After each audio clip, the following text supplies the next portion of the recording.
सभी बिहार वासियों को प्रणाम। कल जो एक डिसीजन हुआ है बिहार स्टेट 2019 की परीक्षा जो रद्द की गई है, मैं आप लोगों से ये सवाल पूछना चाहता हूँ कि क्या ये केवल एक संयोग है या केवल एक आपको क्या लगता है, क्या इसमें कोई साजिश नहीं है?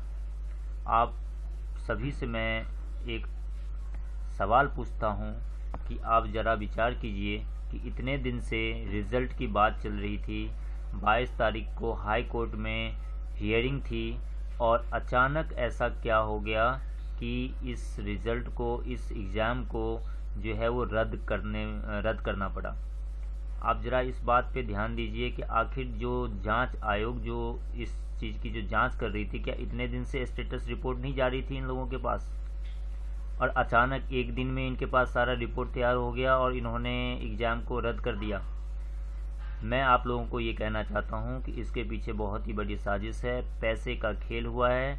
और जांच आयोग, जो भी लोग इस जांच में सम्मिलित थे, जो ये जांच कर रहे थे, उनके ऊपर ये बहुत बड़ा प्रश्न चिन्ह है। क्या गारंटी है कि जांच में जो सम्मिलित लोग हैं उन्होंने पैसे का खेल ना किया हो? क्या जांच आयोग पे एक जांच बिठाने की जरूरत नहीं है?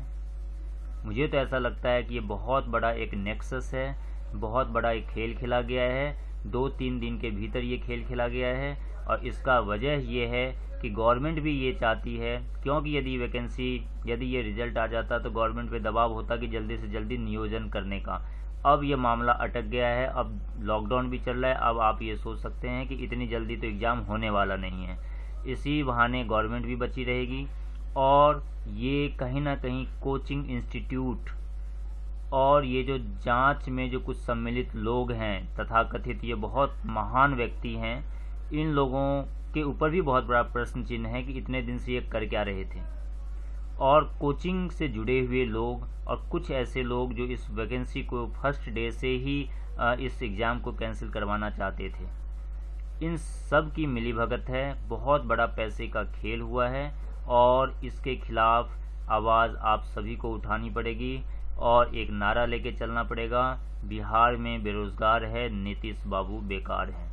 और सभी को इकट्ठा होकर सभी को इसके खिलाफ एक आवाज़ उठानी पड़ेगी। सोशल मीडिया के थ्रू से आप लोग इस बातों पे चर्चा कीजिए। मैं ये जानता हूँ कि बहुत इसमें से मान लो कि 2.5 से 2.5 लाख लोग, 2.5 लाख कैंडिडेट जो हैं इसमें इस एग्ज़ाम में सम्मिलित हुए थे, लेकिन इसमें से कई ऐसे हैं जो चाहते थे, कई क्या बहुत ज़्यादा, केवल 5-10% को यदि छोड़ दें तो ज़्यादातर लोग यही चाहते थे कि परीक्षा रद्द हो जाए। मीन्स कि जो लोग ये चाहते थे जो परीक्षा रद्द हो, उनकी संख्या ज़्यादा थी। ये संख्या बल के कारण ये परीक्षा रद्द की गई है। इसमें क्या, मैं आप लोगों से पूछना चाहता हूं कि इसकी क्या गारंटी है कि दोबारा यदि एग्ज़ाम होगा, क्या ये गारंटी कोई दे सकता है कि दोबारा जो एग्ज़ाम होगा उसमें धांधली नहीं होगी? तो क्या इसका मतलब ऐसे ही पेपर चलते रहेंगे? इस चीज़ पे आप गौर कीजिए और जितना ज़्यादा से ज़्यादा हो सके इस वीडियो को शेयर कीजिए, आपस में बात कीजिए। जितने भी आप लोगों के ग्रुप हैं उन ग्रुप में इन बातों पर चर्चा कीजिए।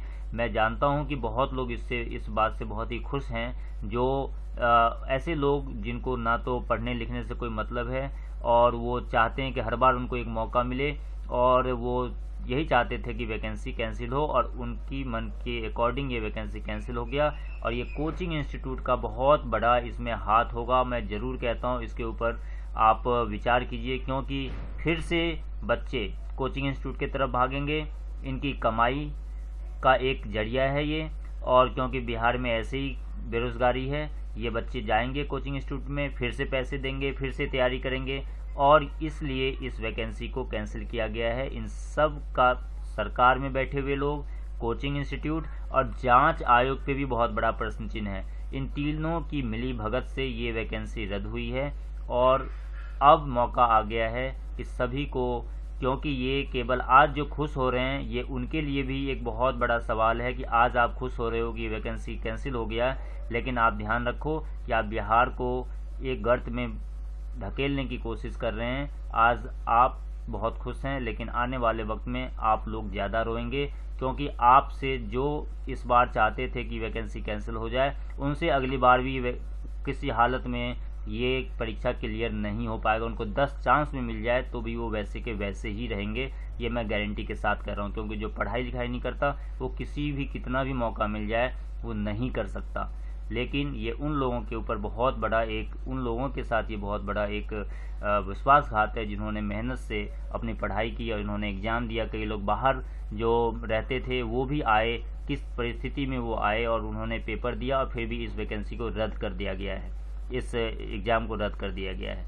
अब एक ही नारा लेके चलो, बिहार में बेरोजगार है, नीतीश बाबू बेकार है। सबको इकट्ठा होके इसके खिलाफ एक सोशल मीडिया पे सबसे पहले आंदोलन चलनी चाहिए। क्योंकि आज लॉकडाउन है, आज आप रास्ते पे, रोड पे आप नहीं जाके आप शोर मचा सकते हो। कम से कम आप जहाँ बैठे हो वहाँ से तो अपनी आवाज़ बुलंद कीजिए। आप टैग कीजिए लोगों को, ट्विटर पे, फेसबुक पे, सोशल मीडिया पे जितना से ज़्यादा हो सके आप वीडियो बनाइए, छोटे छोटे वीडियोस बना के एक दूसरे को ग्रुप में शेयर कीजिए और इसके खिलाफ एक आंदोलन तैयार करने की कोशिश कीजिए। और ताकि जो सरकार जो बैठी हुई है, बिहार में बेरोजगार है, नीतीश बाबू बेकार है, इस नारे को लेके चलिए। जहाँ भी आपको लगे इस नारे को लिखिए, बिहार में बेरोजगार है, नीतीश बाबू बेकार है, बिहार में बेरोजगार है, नीतीश बाबू बेकार है। डेली सुबह उठ के व्हाट्सएप पे, फेसबुक पे, जहाँ पे भी हो आप ट्विटर पे इस नारे को जरूर लिखने की कोशिश करें। और ताकि नीतीश बाबू का इस बार जो हाल हो आने वाले इलेक्शन में वो ये जाए। और ये केवल नीतीश बाबू का ही नहीं, ये जितने भी बिहार में बैठे हुए नेता हैं सब हम लोगों के साथ खिलवाड़ कर रहे हैं। अब आवाज़ बुलंद करने का वक्त है, नहीं तो ऐसे ही आप बैठे रह जाएंगे। धन्यवाद।